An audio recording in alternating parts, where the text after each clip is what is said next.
तो बच्चों आज हम लोग फिजिक्स एंड मैथमेटिक्स का थर्ड लेक्चर देख रहे हैं। इसमें हम लोग पढ़ेंगे थोड़ा ट्रिग्नोमेट्रिक ग्राफ और थोड़ा और भी फंक्शन का ग्राफ कोशिश करेंगे। तो देखिए इसमें हम लोग पिछले दिन साइन थीटा का रेंज, ट्रिग्नोमेट्रिक फंक्शन का रेंज देखे थे। अब देखिए यहाँ ग्राफ के बारे में थोड़ा पढ़ें। देखिए पहला है साइन एक्स। तो सबसे पहले हम लोग यूनिट सर्कल बना लें। ये था 1 0, ये था 0 1, ये था -1 0 और ये था 0 -1। अब इसके बारे में थोड़ा चर्चा करते हैं। देखिए पहला वैल्यू था कॉस का, दूसरा वैल्यू था साइन का। याद रखने के लिए सबसे बढ़िया तरीका है आप इसको याद रखें, सिविल सर्विस। पहला वैल्यू कॉस का होगा, दूसरा वैल्यू साइन का होगा। तो अब देखिए साइन का खींच रहे हैं तो साइन फंक्शन के बारे में देखिए। साइन का वैल्यू 0 से लेके 1 तक बढ़ता है, उसके बाद 1 से लेके 0 तक घटता है, फिर 0 से लेके -1 तक यानी डाउन में जाता है, फिर -1 से 0 अप आता है। ऐसा फंक्शन है।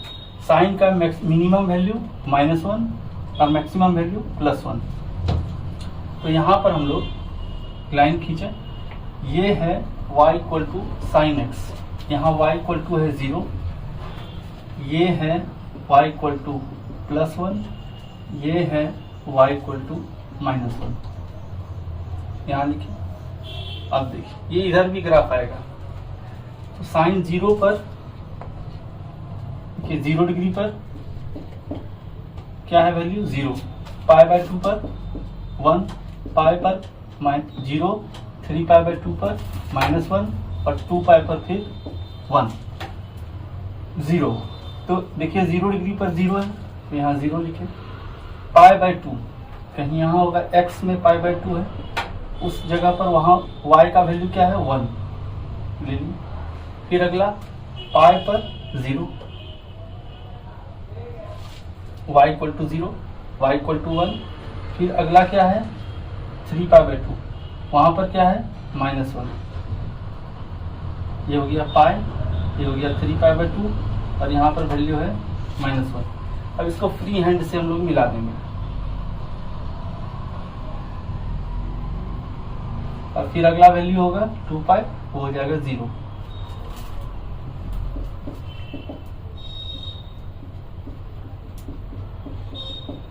अब ये ग्राफ इसी तरह कंटिन्यू चलता रहेगा। इसको आप ऐसे बना सकते हैं और ये इधर भी आ सकता है।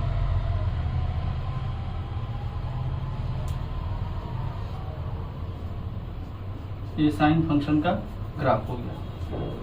0, π, 2π, 3π, 4π, 5π और 6π, और आगे भी बढ़ता रहेगा। और इधर भी इस तरह करके ये फंक्शन का ग्राफ कंटिन्यू रहेगा। ये फंक्शन का जो ऊंचाई है, जिसको हम लोग बाद में मैथ्स में आप पढ़ेंगे तो उसको रेंज कहते हैं। ये जो फंक्शन का जो ऊंचाई है ये -1 से y = -1 से y = 1 तक कंस्ट्रेंट है। मतलब यहाँ से यहाँ तक के बीच में ही फंक्शन का ग्राफ रहेगा। और x में आप कुछ भी वैल्यू ले लीजिए, ग्राफ कंटिन्यू होते रहेगा, लेकिन y में इससे बाहर ग्राफ नहीं जाएगा। इसके बारे में कुछ बात पढ़ें। क्या ये फंक्शन कहीं टूटा है? नहीं। तो function is continuous for all real x। fx = 0 यानी sin x 0 कहाँ पर होगा? जहां पर 0 पर होगा, पाई पर होगा। देखिए y का वैल्यू 0 कहाँ हो रहा है? ये है y का वैल्यू 0। ये कहाँ पर हो रहा है? 0 पर, पाई पर, 2π पर, 3π पर, 4π पर। इसको जनरलाइज कर दें तो x = nπ, जहाँ n है इंटीजर। फंक्शन इज डिफरेंशिएबल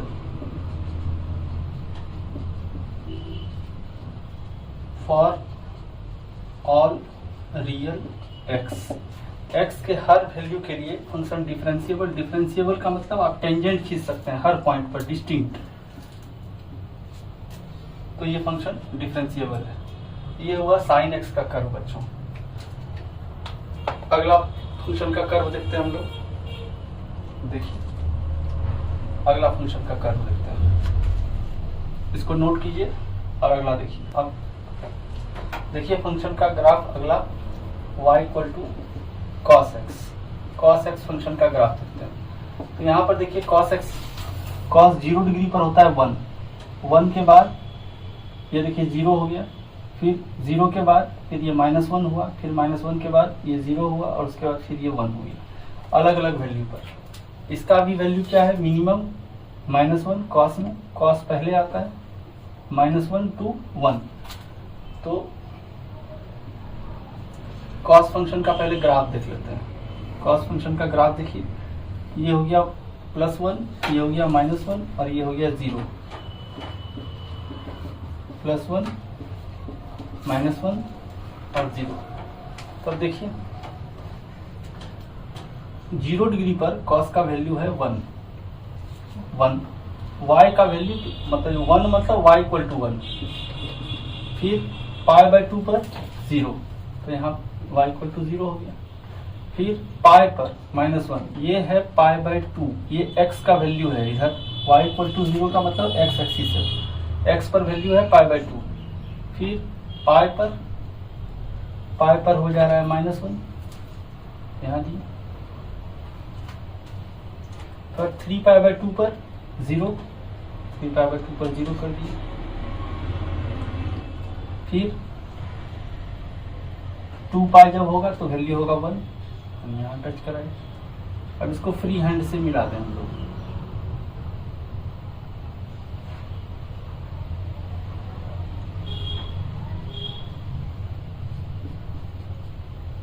और फिर ये आगे भी कंटिन्यू रहेगा, इधर भी ये कंटिन्यू इसी तरह रहेगा।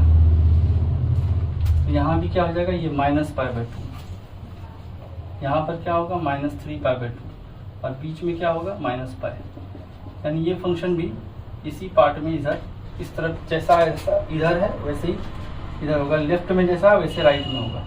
ये y equal to -1 y equal to 1 के बीच में ये ग्राफ भी कांस्टेंट है। साइन और कॉस में फर्क क्या है, साइन 0 से स्टार्ट होता है और कॉस 1 से स्टार्ट होता है। इसके बारे में भी देखें, ये फंक्शन कहीं ब्रेक नहीं हुआ है, तो f(x) equal to cos x is continuous for all real value of x। दूसरा बात, cos x इक्वल टू 0, कहाँ पर है cos 0, π/2 पर देखिए 0 है, 3π/2 पर 0 है, अगला आएगा यहाँ 5π/2, यहाँ 0 है, यानी 1π/2, 3π/2, 5π/2 इस तरह का वैल्यू चल रहा है। तो आप इसको बोल सकते हैं x इक्वल टू 2n + 1π/2, जहाँ n इंटीजर है। n बराबर 0 भरेंगे तो आएगा π/2, n बराबर 1 भरेंगे 2 1 जा 2 + 1, 3π/2, 2 भरेंगे 2 2 जा 4 + 1 5π/2 और इस तरह निगेटिव में भी। देखिए f(x) equal to cos x is differentiable for all real values of x।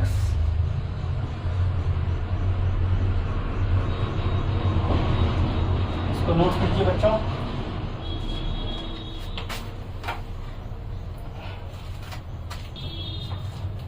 अगला ग्राफ देखते हैं बच्चों, y equal to tan x का। tan x का ग्राफ देखते हैं, तो यहाँ पर देखिए tan 0 डिग्री क्या होगा, साइन बाय कॉस, सेकेंड वाला ये सिविल सर्विस है, पहला वाला कॉस का होता है, दूसरा वाला साइन का होता है, साइन बाय कॉस tan होता है, 0/1 0, 1/0 इंफिनिटी। तो जब भी कोई फंक्शन इंफिनिटी की तरफ इंफिनिटी वैल्यू देता है, इसका मतलब है कि कर्व उस जगह पर किसी एक्स एक्सिस को नहीं काटेगा, किसी लाइन के लगभग टेंजेंट होगा, उसको एजेंटोड्स कहते हैं, मैथ्स में आप आगे पढ़ेंगे। तो y equal to tan x में देखते हैं, पहले इस तरह का लाइन बनाते हैं, 0 tan 0 पर 0 है, अब अगला यहाँ देखिए पाई बाई टू, जहाँ पर इन्फानाइट का केस हो रहा है 1/0। तीसरा इधर देखते हैं, इधर होगा माइनस पाई बाई टू। फिर अगला इधर क्या होगा पाई, फिर उसके अगले क्या होगा इस तरफ 3 पाई बाई टू, और लिखते चलते हैं। तो साइन tan 0 पर 0 हुआ, उसके बाद 0 पर से जाते हुए प्लस इन्फिनिटी की तरफ बढ़ना स्टार्ट किया। 1/0 मतलब इन्फिनिटी प्लस इन्फिनिटी, इसका मतलब इसका y वैल्यू बढ़ता जा रहा है, ये प्लस इन्फिनिटी की तरफ बढ़ना स्टार्ट किया। और फिर इधर देखिए तो ये -1/0 यानी माइनस इन्फिनिटी की तरफ ये गेन कर रहा है। ऐसा ग्राफ हुआ। ऐसा ही स्ट्रक्चर फिर यहां से दिखाएंगे हम लोग।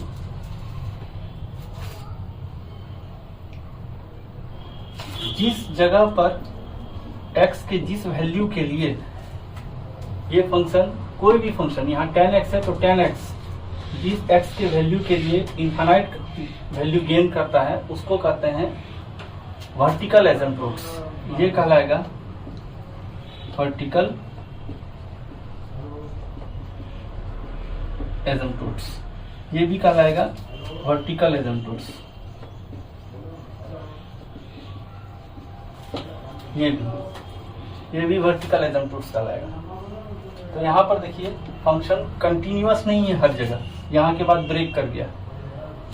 इधर भी अगर फंक्शन खींचेंगे तो यहाँ पर ब्रेक कर चुका है, इस जगह पर भी ब्रेक है, यहाँ भी ब्रेक है।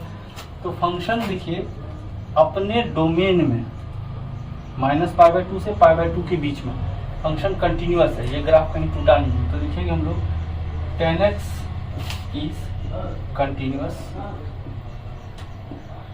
इन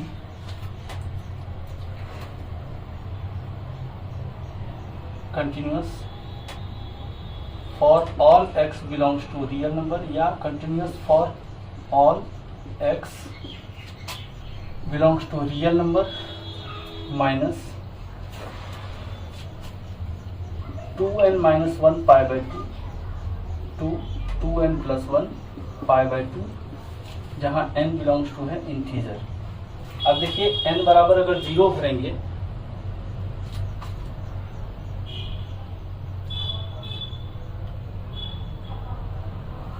r माइनस नहीं होगा बच्चों, इतना ही होगा। अब देखिए n बराबर अगर 0 भरिए आप, यहाँ इसको इंटरवल दे दीजिए, इसको बोलते हैं क्लोज इंटरवल। तो आप देख लीजिए n बराबर अगर 0 भरेंगे आप, ये हो जाएगा -π/2, और n बराबर 0 यहाँ भरेंगे तो ये π/2। यहाँ से यहाँ के बीच में ये फंक्शन कंटिन्यूअस है, ठीक है। जहाँ पर π/2 काउंट नहीं किया गया है, यहाँ π/2 काउंट नहीं किया गया है। फिर n बराबर अगला भरिए 2, 2 1 जा 2 -1 यानी π/2, यहाँ पर 1 भरिए 3 π/2। इस बीच में फंक्शन कंटिन्यूअस है। उसी तरह tan x is differentiable for all x belongs to, same यही चीज 2n minus 1 π/2 to 2n plus 1 π/2 और ओपन इंटरवल। मतलब π/2 पर फंक्शन डिफरेंशिएबल नहीं होगा, क्योंकि π/2 पर ये जो टेंजेंट है वो वर्टिकल हो चुका है, जहाँ पर फंक्शन इन्फिनिटी गेन कर रहा है। तो जिस जगह पर इन्फिनिटी का कंसेप्ट होता है वहाँ पर फंक्शन डिफरेंशिएबल नहीं होता है। तो फंक्शन इज डिफरेंशिएबल, हर जगह फंक्शन डिफरेंशिएबल है, सिर्फ इस जगह को छोड़ के। अगला देखिए कि tan x 0 हो रहा है, कहाँ कहाँ पर इसको देख लेते हैं। इसको लिख सकते हैं sin x by cos x 0। इसका मतलब sin x इक्वल टू 0। अब sin x 0 कहाँ कहाँ पर था, जहाँ x equal to n pi था, n belongs to integer. n बराबर 0 भरिए, देखिए यहाँ पर 0 हो रहा है, ये y इक्वल टू 0 है, ठीक है। n इक्वल टू 1 भरिए, देखिए यहाँ 0 हो रहा है। 2 भरिएगा, आगे भी इसी तरह होता रहेगा। तो ये फंक्शन tan x का ग्राफ ये बताता है। तो इसको नोट कीजिए बच्चों। देखिए बच्चों अगला graph y equal to cot x का। ये सारा ग्राफ का लिंक इसी यूनिट सर्कल से है, इसका बहुत यूज है आगे भी। तो देखिए कॉट एक्स का मतलब क्या होगा, cos x by sine x, numerator में कॉस एक्स, डिनोमिनेटर में साइन एक्स। यहाँ देखिए कॉस बाय साइन, ये पाई बाय 2 है, ये है पाई, ये 3 पाई बाय 2 और ये 2 पाई। तो देखिए कॉट पाई बाय 2 0 बाय 1 0 हो गया, ठीक। कॉट 0 देखिए 1 बाय 0, ये इन्फिनिटी हो रहा है। कॉट पाई बाय 2 यानी कॉस बाय साइन यानी 1 बाय 0, इधर इन्फिनिटी हो रहा है। इधर आइए तो माइनस इन्फिनिटी हो रहा है, -1 बाय 0, और पाई बाय 2 पर 0 हो रहा है। तो एक काम करते हैं, इसको हम लोग खींचते हैं, यहाँ बनाते हैं पाई बाय 2, यहाँ बनाते हैं 0, और ये है पाई, ये है 0, ये सब x का वैल्यू है। x एक्सिस पर x बराबर पाई बाय 2 लेंगे तो ये होगा 0 0। जब पाई लेंगे, देखिए पाई लेने पर ये निगेटिव की तरफ बढ़ना स्टार्ट किया, निगेटिव इन्फिनिटी, और जब 0 ले रहे हैं तो ये बढ़ रहा है 1 बाय 0 यानी प्लस इन्फिनिटी, यानी इस तरफ ये प्लस इन्फिनिटी बढ़ रहा है, उसके बाद लगातार डिक्रीज करते जा रहा है, और ये इस तरह का ग्राफ लगभग फॉ के जैसा, हिंदी का फॉ। अगला देखें, इधर से पाई के बाद और आगे बढ़ें तो ये हो जाएगा 3 पाई बाय 2, और अगला हो जाएगा 2 पाई। तो यहाँ भी सेम इसी तरह का नेचर दोहराएंगे। 3 पाई बाय 2 पर देखें 0 बाय -1 यानी 0, और उसके बाद यही नेचर इस तरफ जो है राइट हैंड की तरफ ये फंक्शन डिक्रीज करेगा, और लेफ्ट हैंड की तरफ ये फंक्शन ऊपर की तरफ बढ़ेगा। तो बस ऐसा ग्राफ आप बना दीजिए। तो यहाँ पर भी देखिए एक चीज कि ये function y = cot x is continuous. कहाँ से कहाँ तक में कंटिन्यूअस है, 0 से पाई तक में, फिर पाई से 2 पाई तक में। इसको आप लोग लिख सकते हैं पाई से 2 पाई तक में, यानी n पाई से n+1 पाई तक के बीच में ये फंक्शन कंटिन्यूअस है।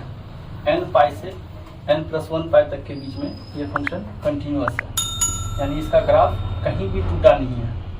y = cot x is differentiable. Same इसी इंटरवल में n पाई से n+1 पाई के बीच में, जहां पाई और 2 पाई ये सब इंक्लूड नहीं है, क्योंकि उस जगह पर वर्टिकल टेंजेंट हो रहा है बच्चों।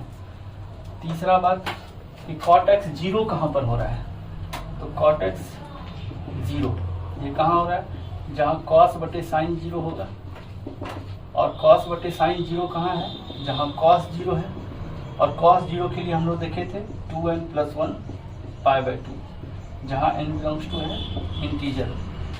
n का अगर मान 0 रखेंगे तो पहला 0 कहाँ पर मिलेगा, पाई बाय 2 पर। n बराबर 0 भर दीजिए, 2 × 0 0 + 1 1 × पाई बाय 2 पाई बाय 2, 1 रखेंगे 3 पाई बाय 2, अगर आप 2 भरेंगे तो उससे आगे जाएगा 5 पाई बाय 2। ये हो गया cot x का ग्राफ।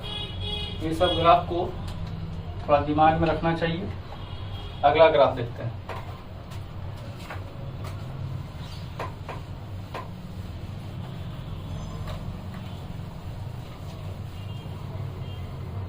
अगला ग्राफ है बच्चों y = sec x का। इसका ग्राफ देखते हैं। इसका ग्राफ बनाना बहुत ही आसान है। आप y = cos x का ग्राफ बनाइए, क्योंकि sec x cos x का रेसिप्रोकल होता है। तो आप cos x का ग्राफ बनाइए। ये हो गया cos x का ग्राफ। इधर भी ये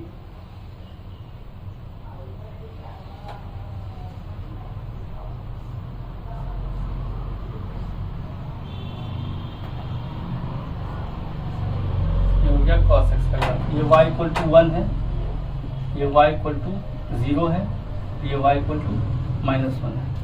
अब क्या करना है, जहां जहां cos x का वर्टिसेस है, जहां जैसे यहाँ है, ये दोनों पॉइंट यहाँ कटा, वहां से एक लाइन खींचना स्टार्ट कीजिए। यहाँ भी लाइन खींचना स्टार्ट कीजिए, यहाँ भी लाइन खींचना स्टार्ट कीजिए, यहाँ भी लाइन खींचना स्टार्ट कीजिए। अगला उधर भी खींच दीजिए, ये खींचिए, ये लाइन खींचना स्टार्ट कीजिए, ये लाइन खींचना स्टार्ट कीजिए। ऐसा है।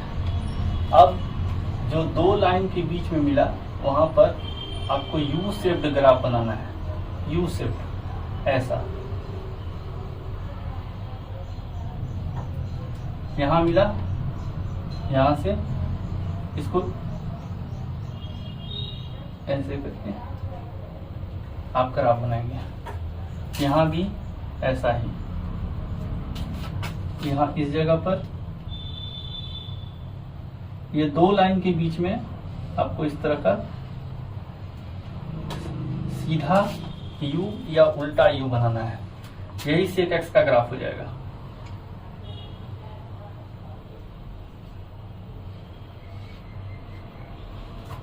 तो देखिए, इस फंक्शन का रेंज आप डिसाइड कर लीजिए, या तो y सेक एक्स का वैल्यू 1 से ऊपर होता है, या सेक एक्स का वैल्यू -1 से नीचे होता है।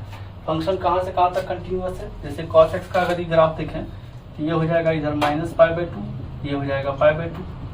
अगला देखिए π/2 से यहाँ पर कितना हो जाएगा 3π/2। तो इसका मतलब ये जो सेक एक्स है हर जगह कंटिन्यूअस नहीं है, तो सेक एक्स इज कंटिन्यूअस।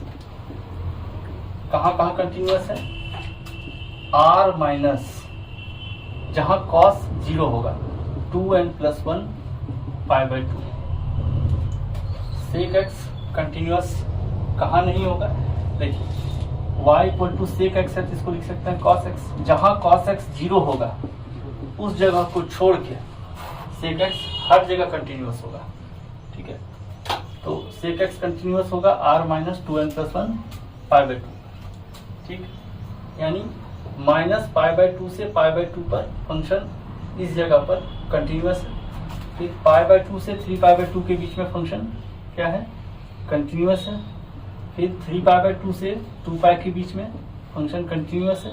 लेकिन यहाँ से यहाँ के बीच में फंक्शन है ही नहीं, है ना, फंक्शन डिसकंटिन्यूअस है। 3π/2 पर अगर बोलेंगे तो फंक्शन कंटिन्यूअस नहीं है, मतलब ग्राफ ब्रेक हो चुका है।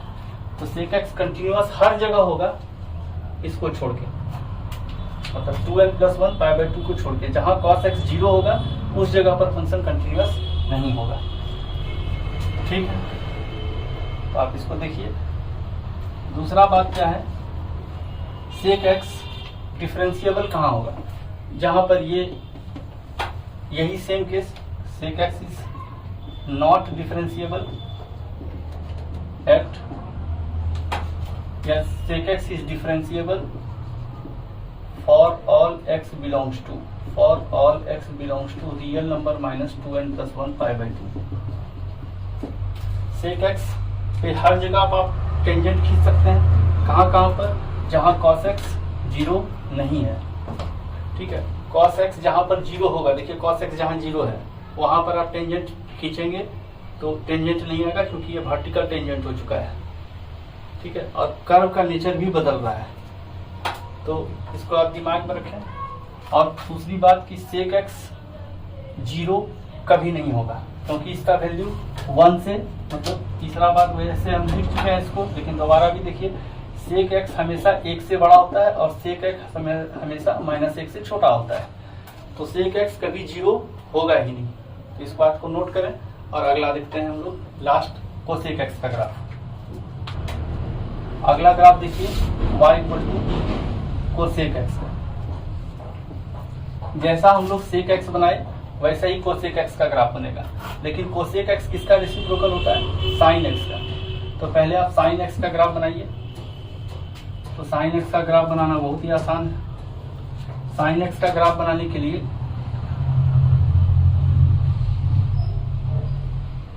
बस वैल्यू को हम लोग -1 से 1 के बीच में रखते हैं। y equal to 1, y equal to 0, y equal to -1। इधर भी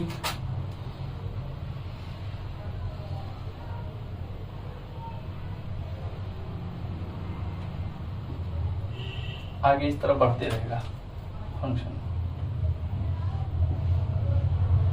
अब देखिए जहां जहां पर फंक्शन काट रहा है एक्स एक्सिस को, इस जगह पर से 2 लाइन खींचे, यहाँ भी जैसा सेक एक्स में खींचे थे हम लोग, यहाँ भी इस तरह, यहाँ भी इस तरह,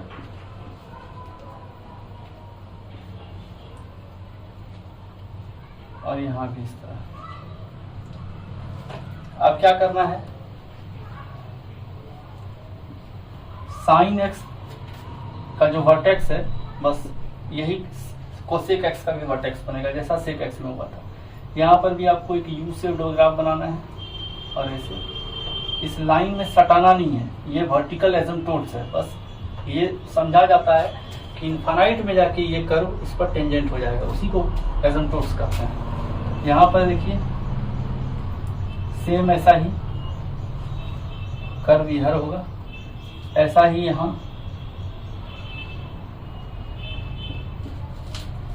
ऐसा ही यहाँ, और ये कंटिन्यू रहेगा, इधर भी ऐसा ही आएगा। इधर भी देख लें आप, ऐसा ही कर्व आएगा। तो ये सब जो कर्व हो रहा है, जो ऊपर खुला हुआ है या जो नीचे खुला हुआ है, ये कोसेक एक्स का ग्राफ है। तो इसमें देखिए पहला कोसेक एक्स कहाँ कहाँ कंटिन्यूअस होगा, ये हर जगह कंटिन्यूअस होगा जहाँ जहाँ उस जगह को छोड़ के जहाँ साइन एक्स 0 होगा। क्यों? क्योंकि कोसेक एक्स का वैल्यू होता है 1/sin x। अब देख लीजिए जहाँ जहाँ साइन एक्स 0 होगा उस जगह पर कोसेक एक्स डिफाइन ही नहीं होगा। तो f x is continuous for all x belongs to real number minus कहाँ, जहाँ साइन एक्स 0 होगा यानी एन पाई पर। जहाँ जहाँ साइन एक्स 0 होगा वहां पर फंक्शन कंटिन्यूअस नहीं होगा, इसलिए लिखा गया है for all x belongs to real number. Real number में से हर वो पॉइंट को हटा रहे हैं हम लोग जहां पर साइन एक्स 0 होता है, ठीक है, r माइनस एन पाई। फिर f x is differentiable for all x belongs to real number minus n pi. जहां पर फंक्शन कंटिन्यूअस नहीं है वहां डिफरेंशिएबल भी नहीं है, ठीक है। अगला देखें, क्या कोसेक एक्स कभी 0 होगा? कभी नहीं होगा, क्योंकि ये फंक्शन 1 से बड़ा है और -1 से छोटा है। तो कोसेक एक्स कभी भी 0 नहीं होगा। क्यों? क्योंकि कोसेक एक्स हमेशा 1 से बड़ा और कोसेक एक्स हमेशा -1 से छोटा होता है। तो ये सब बेसिक ट्रिग्नोमेट्रिक ग्राफ था बच्चों, इसको आप दिमाग में रखेंगे। ग्राफ पर रिलेटेड अगला लेक्चर फिर आएगा, अभी 2-3 लेक्चर ग्राफ का आएगा, इसके बाद ग्राफ पर ट्रांसफॉर्मेशन आएगा, आप खुद से ग्राफ खींचना सीखने लगेंगे। तो इस सब पर प्रैक्टिस करते रहिए, फिर नेक्स्ट लेक्चर खुद ग्राफ का आपके सामने आएगा। थैंक यू बच्चों।